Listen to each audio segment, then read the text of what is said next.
in the world. Putin is exacting vengeance for his military failures on the civilians of Ukraine by cutting off their power and their water supply, and on the poorest people in the world by threatening their food supplies. Over 60% of the wheat exported under the Black Sea Grain Initiative has gone to low and middle income countries, including Ethiopia, Yemen, and Afghanistan. It would be unconscionable for those lands to be made to suffer because of Putin's setbacks on the battlefield in Ukraine. I urge Russia to stop impeding this vital initiative that is helping feed the hungry across the world and agree to its extension.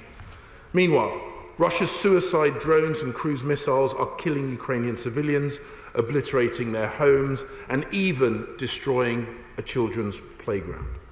A third of the country's power stations were put out of operation in a single week. None of this achieves any military purpose. Putin's only aim is to spread terror and to deprive Ukrainian families of shelter, light, and heat as harsh winter approaches. I'm sure the House will join me in condemning his breaches of international humanitarian law. I'm sure every honourable and right honourable member will share my conviction that Putin will never break the spirit of the Ukrainian people. And this House will share my incredulity at the glaring contradictions in Putin's thinking. He claims that Ukraine is part of Russia and that Ukrainians are Russians.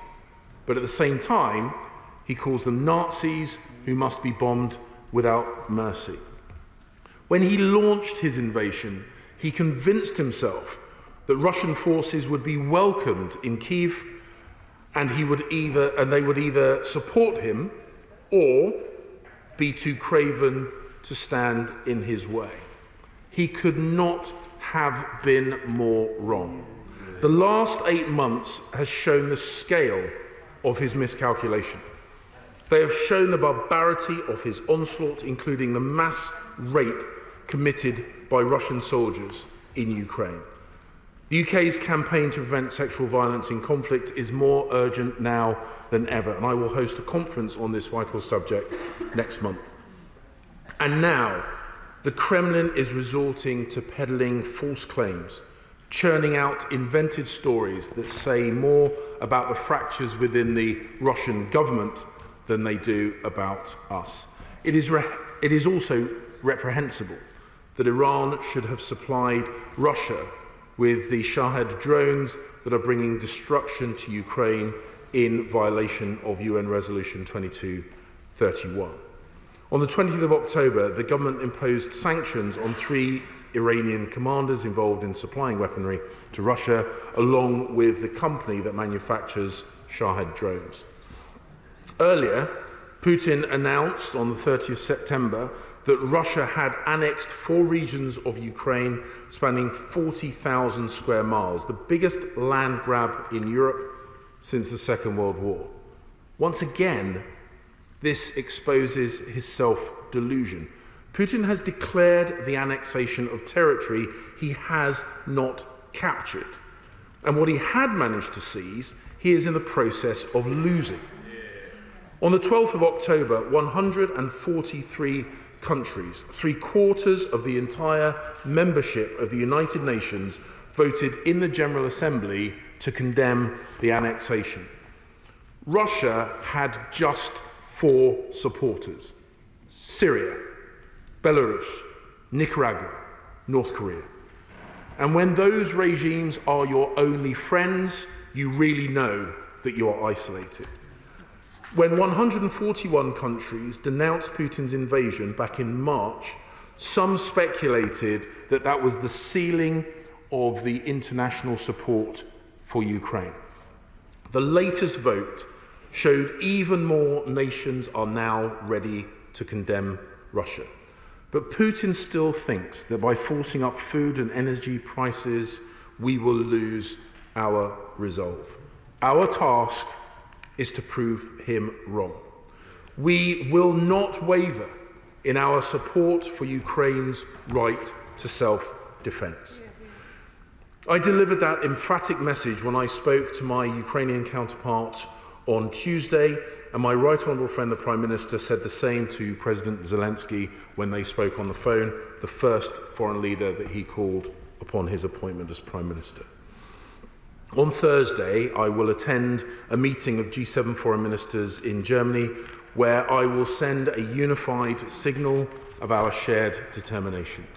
This year, Britain gave Ukraine £2.3 billion worth of military support, more than any country in the world apart from the United States of America. We will provide Ukraine with more support to repair its energy infrastructure, and we have committed to £220 million of humanitarian aid. The House will have noted Putin's irresponsible talk about nuclear weapons and an absurd claim that Ukraine plans to detonate a radiological dirty bomb on its own territory. No other country is talking about nuclear use. No country is threatening Russia or threatening President Putin. He should be clear that for the UK and our allies, any use at all of nuclear weapons would fundamentally change the nature of this conflict. There would be severe consequences for Russia. And how counterproductive would it be for Russia to break a norm against nuclear use that has held since 1945 and has underpinned global security? Nothing will alter our conviction that the Ukrainians have a right to live in peace and freedom in their own lands. If Putin were to succeed, every expansionist tyrant would be emboldened to do their worst, and no country would be safe. That is why we stand and will continue to stand alongside our Ukrainian friends until the day comes, as it inevitably will, that they prevail. Mr. Speaker, I commend this statement to the House. Yeah. Shadow Foreign Secretary David Lammy. Yeah. Mr. Speaker, the war in Ukraine is at a critical new stage. Increasing missile and drone attacks, the senseless withdrawal from the grain export deal that would lead to increasing hunger around the world, and as we enter the winter months, Putin's rhetoric is becoming increasingly irresponsible, including his references to nuclear weapons and dangerous fabrications around a so-called dirty bomb. And I support the Foreign Secretary's words on that matter. This is a sign of Putin's desperation, but this does not mean an end is near. This will be a long and protracted conflict. This morning, more than 50 missiles were launched by Russian forces against Ukrainian energy and water systems over the course of just a few hours. This isn't an isolated attack, but a deliberate and callous Russian strategy to target civilian infrastructure ahead of the winter. Mr. Speaker, some estimates claim almost a third of Ukraine's power stations and other energy facilities have been hit, and 80% of Kyiv has been left without water after these latest attacks. The Foreign Secretary mentioned his discussions with our ambassador on the ground. I am sure the whole House are grateful to the embassy team for their continuing work in very challenging conditions. Can the Foreign Secretary set out today how many electricity generators the UK has already sent to Ukraine and how we will strengthen Ukraine's energy supply at this time? Some of these attacks have been conducted using Iranian-supplied drones. We welcome the sanctions already announced against the Iranian regime. What further measures is the government considering to prevent Iran's material support to Russia's invasion? Over the past week, we've also seen Russia engage in baseless, ridiculous accusations that the United Kingdom was involved in the destruction of part of the Nord Stream pipeline. What is the government doing to tackle the dangerous disinformation being spread by Putin? Mr. Speaker, the UN-backed agreement on grain exports has been vital in reducing global food prices. President Putin's unjustifiable decision to pull out of this deal will have catastrophic consequences. It comes at a time when many countries are already food insecure, including Somalia, where an imminent famine is feared. This decision should be seen by the world for what it is: the Kremlin's cruel and transparent use of hunger to blackmail. Any spike in world food prices will be the responsibility of the Russian government. An agreement must be restored. Can the Foreign Secretary outline what conversations he's had with counterparts, including Turkey, on the potential for restoring grain flows? And what steps the UK is considering to mitigate the worst consequences for the developing world if those efforts fail? Since the end of August, Ukraine has been conducting successful counter-offensive operations in the south and east of Ukraine, liberating around 12,000 square kilometres. But Russia continues to attempt to make progress in the Donbass and Bakhmut. Winter is coming. Any counter-offensives could soon slow, and an operational stalemate is likely for the next couple of months. It is day 249 of the invasion, and the Ministry of Defence has not even signed a contract to replenish the NLAW's anti-tank missiles, which has been vital to the Ukrainian army. Will the government restock and resupply Ukraine and the British Armed Forces with essential military assistance? Over 20 NATO countries have now rebooted defence plans since the invasion began, but the UK government has still not done so. Will he update the integrated review of the foreign and defence policy and continue what was indicated by the last Prime Minister? Now we are on our third in just 3 months. Mr. Speaker, last month the UN, at the United Nations, more countries than ever voted to condemn Russia in its illegal and unjustifiable annexation of Ukrainian territory. The world saw through the sham referendums and recognised Russia's actions as a flagrant violation of the UN Charter. We must sustain and grow the diplomatic coalition against Putin, because the outcome of this war will depend on who is more resilient: Putin's Russia or Ukraine and its supporters in the West and beyond. Labour is clear. We won't let our support for Ukraine falter. Our duty now is to make sure Ukraine wins. This means providing the diplomatic and military support required, but also moving beyond ad hoc announcements and laying out a long-term strategy for military, economic and diplomatic assistance through 2023 and beyond. We have to reinforce the message to Putin: continuing this barbaric war will make it worse, not better, for Russia. Foreign Secretary. I thank my opposite number, the Right Honourable Gentleman, for the points that he's made, and echoing from his benches the support for the Ukrainian people and their attempts to, or their work to eject Russia from their homelands. I think it is noticed that whilst we often disagree, sometime on detail, our collective response is to support the Ukrainian people. That will be noted, and I think they will be incredibly grateful for that. He raises a number of points which I will attempt to cover in my response. In terms of the energy needs of the Ukrainian people going into the winter, the UK has pledged £100 million to support Ukraine's energy security and to reform, and 74 million in fiscal grants to support Ukraine through the World Bank. With his specific question about the number of generators, I will seek to get more details of that and share those with him at an appropriate point in the future. With regard to Iran, he notes the fact that we have already sanctioned a number of people, as I made in the point I made in my statement. He will know that we do not discuss future sanctions designations, but I can assure him that we will be keeping a close eye on Iran and indeed any other country's actions in terms of providing arms for Russia, and we will take appropriate actions to dissuade them from doing so and to react if they do.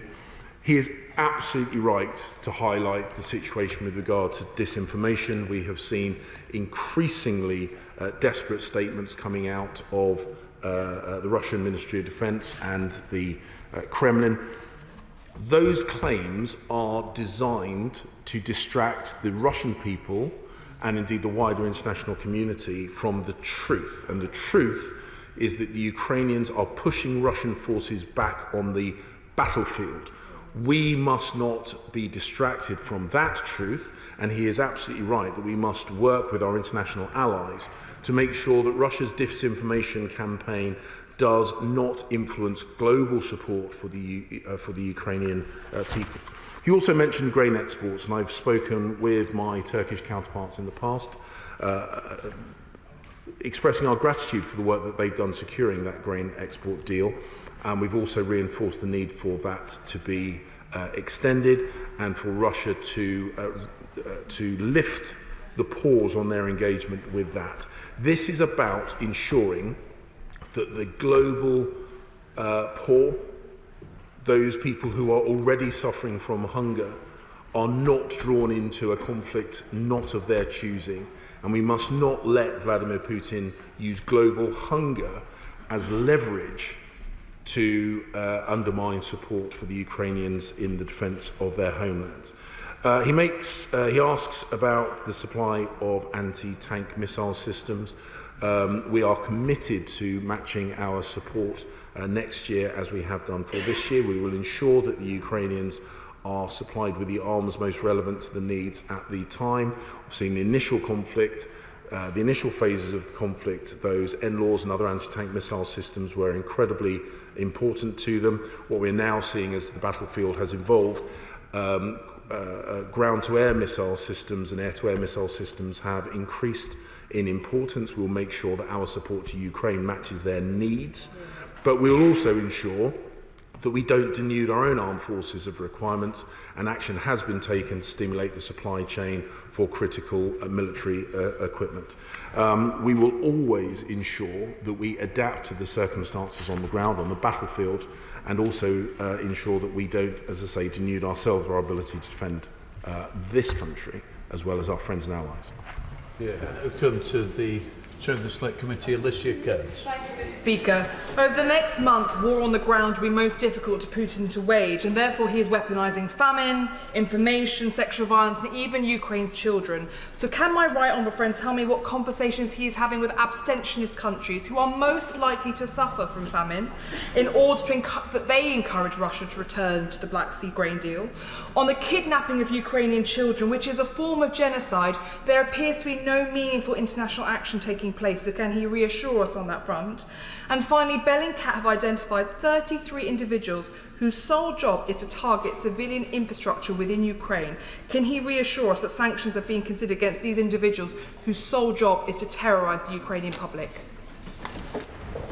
Foreign Secretary. I thank my honourable friend for the points that she has made, and she is absolutely right that it is important that we engage with those countries that have thus far abstained in votes at the United Nations to remind them that Russia's attack on Ukraine, the invasion of Ukraine, is not just a European issue. It is about the UN Charter. It is about territorial integrity. It is about the rule of law. And that any and all countries that value those things should show solidarity in their condemnation of Russia's involvement.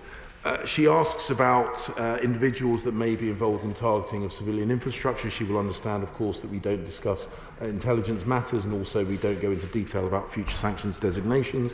But I can assure her that we think very carefully, we act very carefully in terms of our response to deter, but also to respond to those the issues that she has raised. And we will, of course, keep a very, very close eye on the actions of Russia where they are targeting civilians and civilian infrastructure as well as critical national infrastructure, and that will always be an important part of the work we do. SNP spokesperson, Anam Kesa. Thank you, Mr. Speaker. Renewed cruise missile attacks on Ukrainian cities and civilian infrastructure this morning are appalling, but tragically now part of Putin's almost daily arsenal by attacking residential areas, electricity infrastructure and water supplies. Putin is ordering his troops to carry out war crimes on a daily basis. And then, as an international community, we cannot allow this to happen. So can the Foreign Secretary give detail about what is being done to assist diplomats on the ground in Ukraine, including UK diplomats, document war crimes and crimes against humanity committed by the Russian military so that these incidents can be escalated to the ICC. As this war morphs into a protracted conflict, the creep of Ukraine fatigue into the UK public is an increasing danger. So the statistics published recently show that in the midst of the hiked UK energy prices, the UK public support for continuing economic sanctions against Russia has fallen from 73% in March to 41% in this month. So what is the UK government doing to mitigate against Ukraine fatigue? Will the UK government commit to a public campaign to remind the electorate A, why we're supporting Ukraine, and B, what they can continue doing to help? Food security is also of grave concern. 12 grain export ships have left Ukraine today, despite Russia pulling out of the Turkey-UN brokered grain deal. So the need for reliable grain supplies, Madam Deputy Speaker, particularly in regions such as the Horn of Africa, is acute. As the aggressor in this war, Russia has already made itself an international pariah, and it cannot continue to do so by actively restricting food supplies to famine and drought-affected regions of the world. So can the Foreign Secretary outline the steps that the FCDO is taking alongside international allies to get Russian officials back into talks for this deal? And will he also confirm whether UK officials are assisting Turkish counterparts in their efforts in securing this grain deal? And finally, can he give the House details about the sanctions on Iran, given their supplies of drones to Russia against Ukraine have targeted civilians? And he said in an earlier answer to the Shadow Foreign Secretary that he, quite rightly, won't give detail, but can he commit to giving regular updates to the House? Yeah.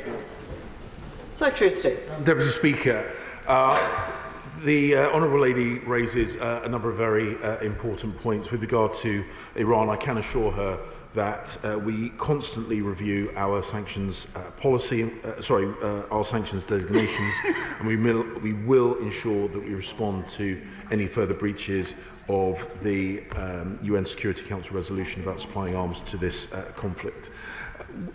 She makes an incredibly important point about the documentation of war crimes. I had meetings with Karim Khan, head of the International Criminal Court, the Chief Prosecutor of the International Criminal Court, with regard to documentation of war crimes to ensure that those perpetrators know that they will be held to account for the actions that they have taken. And with regards to the UK's support for Ukraine, we recognise that this winter will be tough for people here in the UK. Our energy support package is designed to alleviate some of that pressure, but we recognise it will be tough.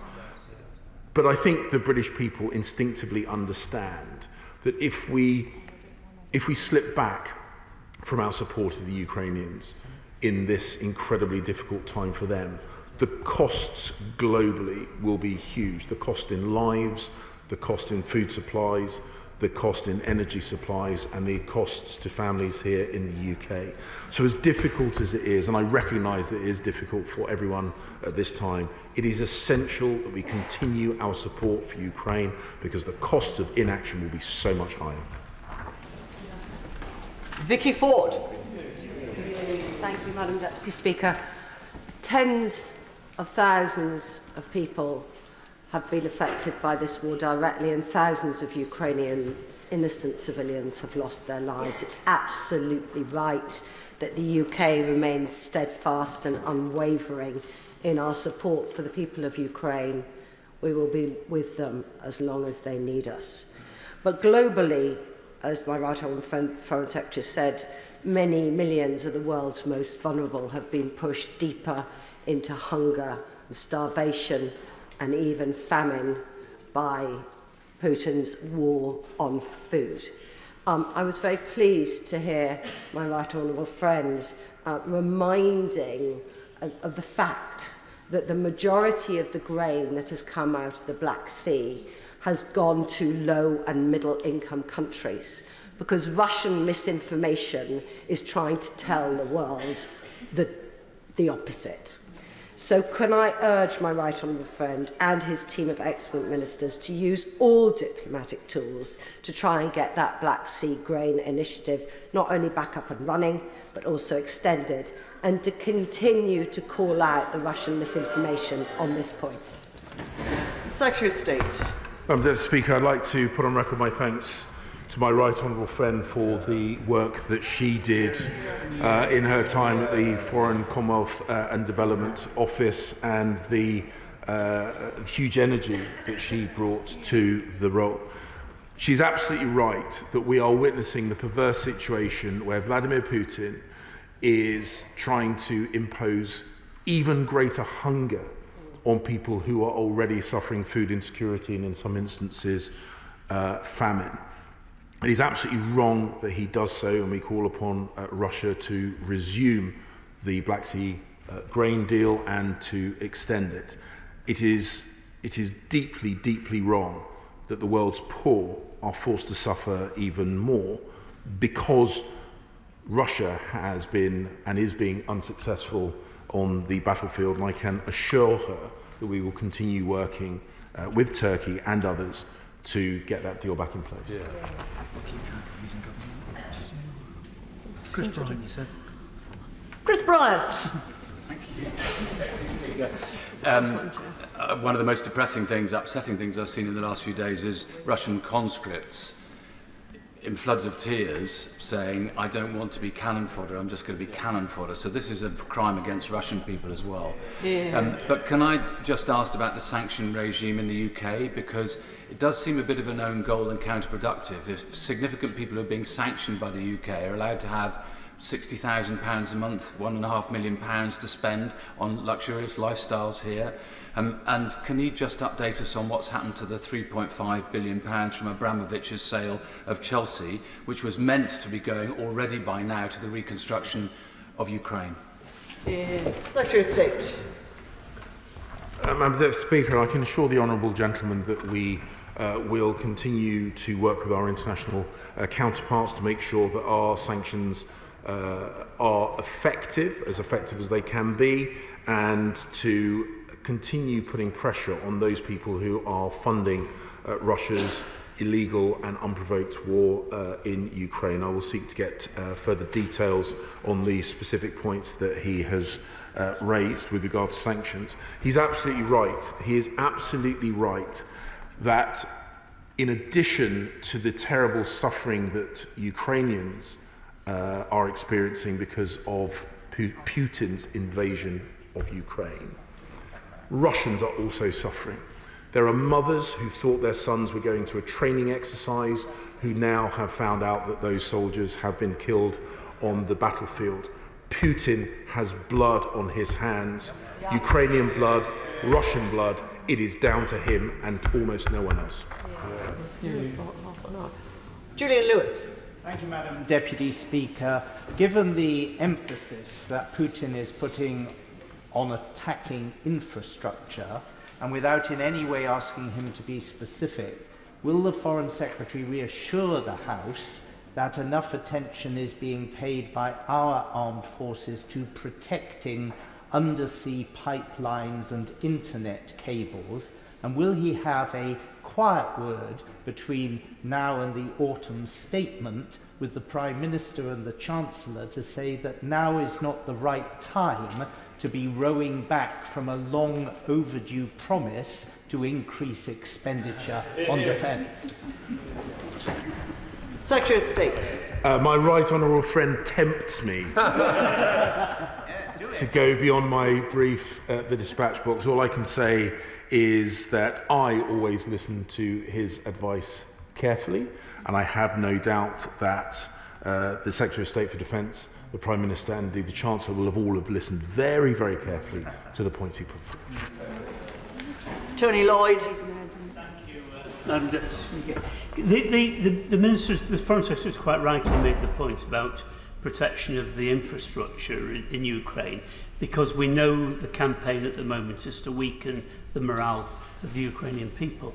Is he satisfied, though, in that context, that there is the international coordination so that we're making sure that the British efforts from other international partners are such that it does deliver the support that Ukraine needs at the moment? Secretary of State. He makes a very important point. Vladimir Putin clearly went into this conflict believing that the pressure he exerted on Ukraine would create fragmentation in the Ukrainian political system. It did not. He was expecting it would create tension in NATO. It did not. He thought it would split up the EU. It did not. He thought it would break up the G7. It did not. At every single strategic aim, he has failed. Indeed, he is now looking at a stronger and larger NATO because of his actions. I can assure the honourable gentleman that the international community, if anything, has been brought closer together in terms of our coordinated response to Russia's invasion of Ukraine and in terms of our support to the Ukrainians themselves. Sir John Whittingdale. Thank you, Madam Deputy Speaker. Can my right honourable friend make clear that if indeed any attack did take place on the Russian Black Sea Fleet, the UK had absolutely no involvement in it? And can he confirm that despite the withdrawal of Russia from the agreement, nevertheless ships have left Odessa today bearing grain, and can he say whether or not he expects that to continue? Secretary of State. My right honourable friend makes a very, very important point about the importance of the Black Sea grain deal. That is helping feed people that need the international support now more than ever. With regard to the claims that are being made from the Kremlin and the Russian Ministry of Defence, they are becoming increasingly detached from reality. And as I've said, they are designed to distract the Russian people from the reality of the Russian failures on the battlefield. We will continue to shine a light on those failures, and we will continue to support Ukraine in defending itself against that aggression. Hilary Benn. Thank you very much indeed, Madam Deputy Speaker. In announcing it was pulling out of the deal, Russia said it would be risky for Ukraine to continue to seek to export grain using the Black Sea. Given that the only possible risk to ships comes from Russia itself, and further to the question just put by the right honourable member for Malden, if ships are moving out of Odessa, there are reports that the United Nations, Turkey and Ukraine have reached some agreement about ships that are currently in Turkish waters. Does he think there's any prospect that President Putin's bluff on this will be called? Ships will continue to be inspected by the other parties to the agreement, and they can carry on helping to feed the world. Secretary of State. I think the point he made about where the only credible threat to international shipping would come from is an important one. And I think the world would see, if those grain ships were attacked or if they were prevented from exporting that grain, the world would see who was ultimately responsible for imposing even further hunger on those people in the world, those people in the global south, those people already suffering from food insecurity and famine. The world would see who was truly to blame for imposing greater hardship on those people who are already suffering. Tobias Elwood. Thank you very much, Madam Deputy Speaker. Can I absolutely endorse the support that this government, the front bench, is giving to Ukraine? But we've entered a darker chapter as Putin is up against the wall. He's resorting to non-conventional means. Can I suggest that our support, therefore, needs to move, bearing in mind the escalatory ladder, from the battlefield to supporting Ukraine's infrastructure? And to that end, Odessa, that critical port, those grain ships are not getting out to the scale that we need to feed the world. Could I suggest that he goes to the United Nations General Assembly, secures a resolution to create a safe haven around that port so Britain can lead the international community in maritime flotilla to support the grain ships departing and entering that port? Secretary of State. My right honourable friend makes an incredibly important point about the significance of grain exports from the Black Sea. I've listened to his proposal. I think that what we need to do is see Russia immediately reverse its pause on its involvement in Black Sea exports, and we will look at any options which increase the flow of food to the global south, to the people who need that food more than ever. Of course, I will take his suggestions seriously, but ultimately we want to do whatever we can do to increase the grain exports immediately. Gavin Robinson. Speaker, and can I thank the Foreign Secretary for his statement and in recognising the answers he has given already about sanctions for the IRGC, encourage him to recognise that across the House there will be support for further action should he deem it fit to take, and I would encourage him to do so. In respect of the United Nations, I think it is encouraging to hear that the UN are standing by ship movements today, but could he elaborate from a diplomatic perspective what avenues are available through the United Nations to increase international support, bearing in mind the veto that Russia continues to have in the P5? Secretary of State. Madam Deputy Speaker, he makes an incredibly important point about the inbuilt limitations of the United Nations because of Russia's abuse of its veto. The United Nations is an incredibly important institution, and as I say, the world, 143 countries voting in condemnation of annexation, 141 voting in condemnation of the attack. We know the United Nations is still an incredibly important institution, but Russia's veto limits to some extent what it can do. So therefore we will continue to work with the UN, with Turkey and others to maximise the grain exports through the Black Sea so we can alleviate the hunger felt by the global south. James Sunderland. Speaker, thank you.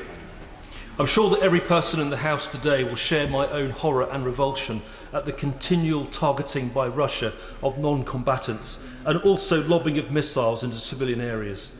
Noting the limitations indirectly posed by Article 5, could the Foreign Secretary please confirm whether any consideration has been given to the deployment of an Iron Dome or Patriot-type system to protect the Ukrainians? Secretary of State. The UK and our international allies have provided Ukraine with both ground-to-air defence systems and also air-to-air defence systems. We will continue to assess their defence needs and adjust our support to them accordingly. Geraint Davies. Yes, Madam Deputy Speaker, President Zelensky at the Council of Europe, which I'm a member of, suggested that they only had about 10% of the air defences needed to respond to the current onslaught. And a lot of that onslaught is, of course, from Iranian drones. So given that Iran is in a condition of social unrest, what efforts is the UK government making to ensure that people in Iran know that the focus of their government is to send weapons of mass destruction against innocent people rather than feeding them bread and giving them human rights in order to choke off over time the supply of these deadly weapons? He makes a very good point. We will continue to take action which discourage the supply of weapons to Russia that will be used, that might be used in Ukraine, and we will keep under constant review our sanctions packages to choke off the supply of weapons like drones. We'll keep that under review. Wendy Morton. Thank you, Madam Deputy Speaker. My right honourable friend has set out what he is doing to urge allies and other countries to provide extra support for Ukraine, but specifically when it comes to the training of those brave Ukrainians are fighting in their homelands. I wondered if he could set out what more we can do, perhaps working with our NATO allies in this regard. Madam Deputy Speaker, I'm very proud that I'm joined on the front bench by my right honourable and gallant friend from the Ministry of Defence. I'm incredibly proud of the work that the British Armed Forces have done training members of the Ukrainian Armed Forces. We are being joined by an increasingly large number of international allies who are doing likewise. I think it is being demonstrated on the battlefield that it's not just the equipment that we have supplied or the inherent resolve of the Ukrainian Armed Forces, but also the technical improvement that we have helped train with the Ukrainian armed forces that has been decisive, and I have no doubt that will continue. Leila Moran. Deputy Speaker, may I thank the Foreign Secretary for his words and particularly agree with when he says we will not allow Putin to use hunger as global leverage, because doing so is barbaric and frankly condemns thousands more to death than he's already killed. But given that backdrop, does he also share my concern that we as a country are now only spending 0.3% of gross national income on aid across the world? We found this out this weekend. We have all here campaigned on manifestos of 0.7%. Surely the answer now is for us to step up again and ensure that what Putin wants to do cannot be done, because we will be there to ensure that his barbaric act won't have the effect he hopes.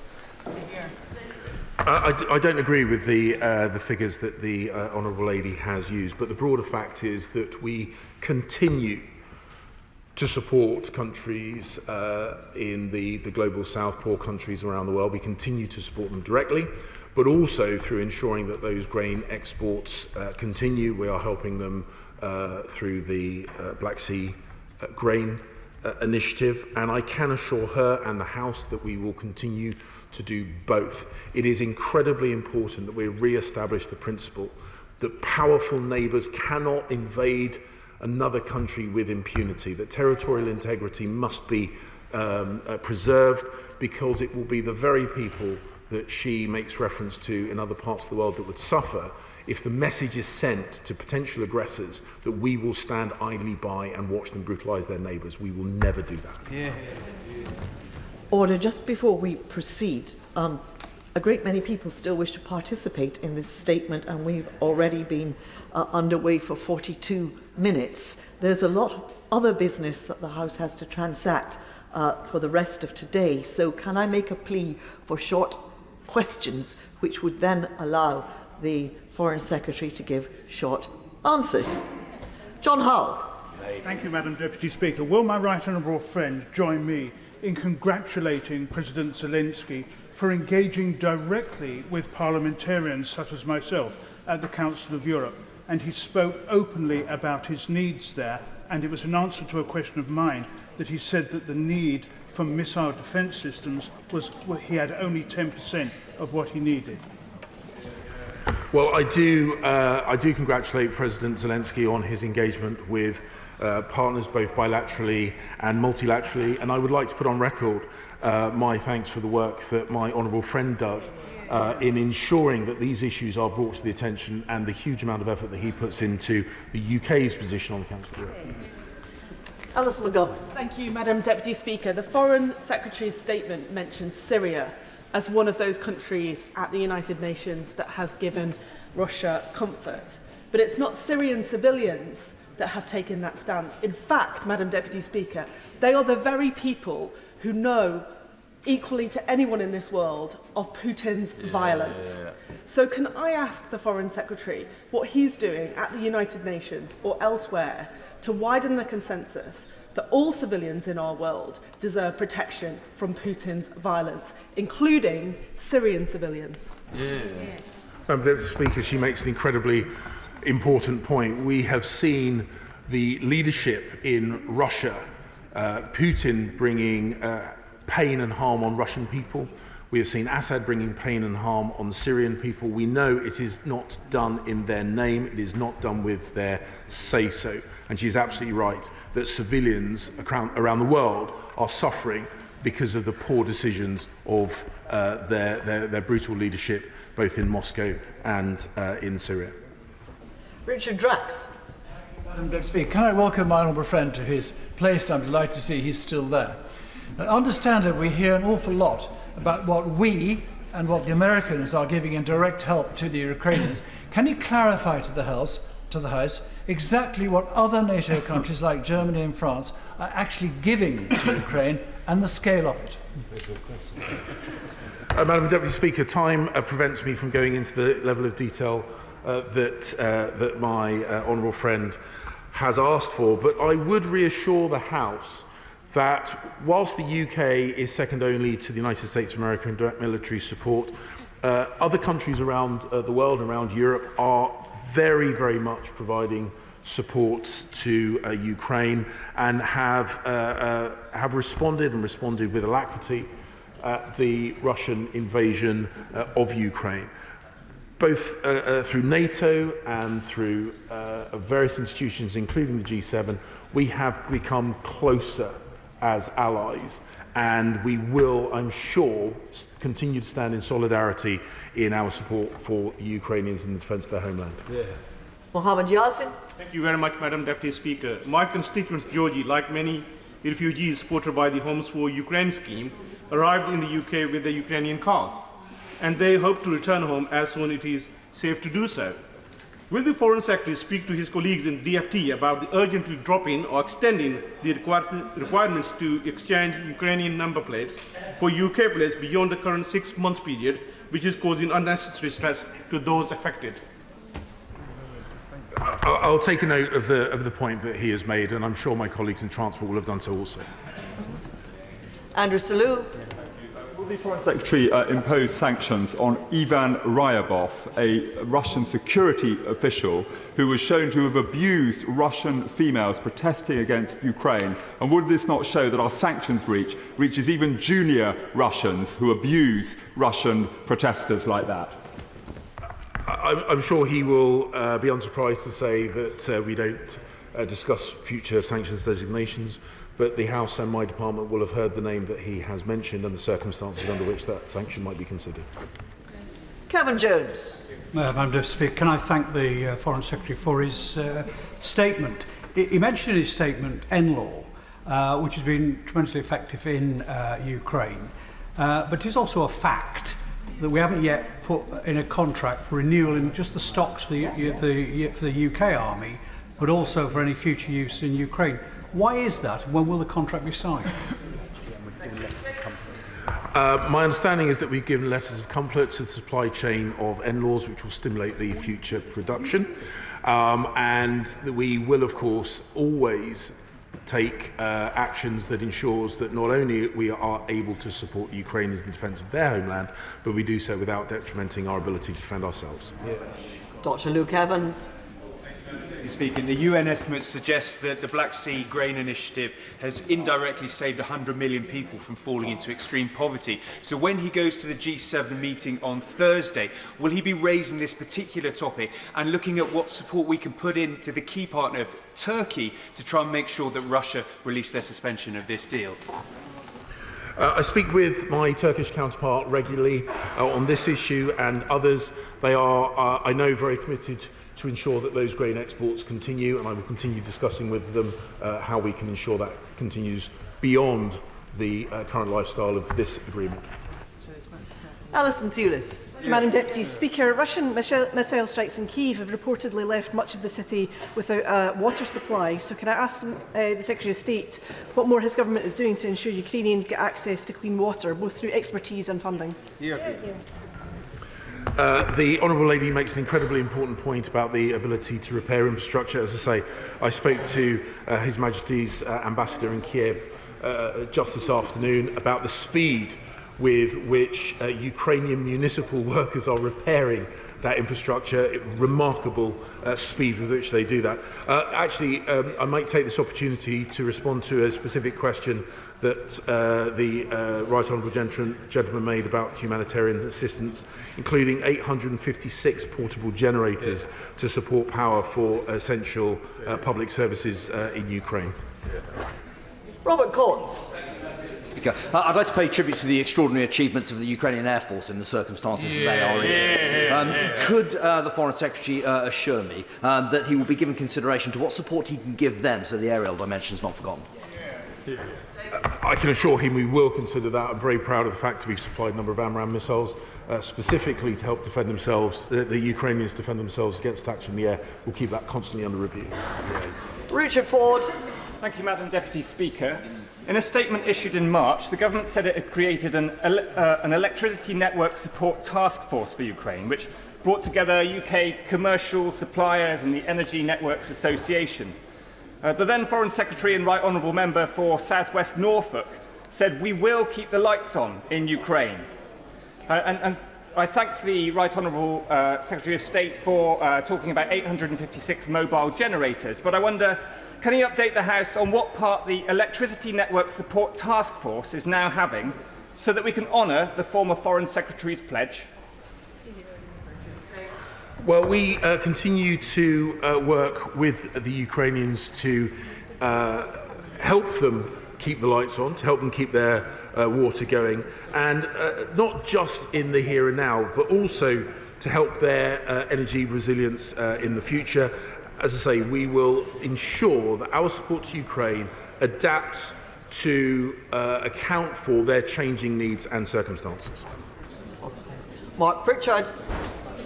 Is it not the case that Putin's weaponisation of food should be a wake-up call for those African countries, many of them Commonwealth countries, that have perhaps inadvertently bought into the false narrative of Putin over the war and recently abstained rather than voted for the UN resolution, and they should understand that Russia and Putin are an unreliable partner for Africa?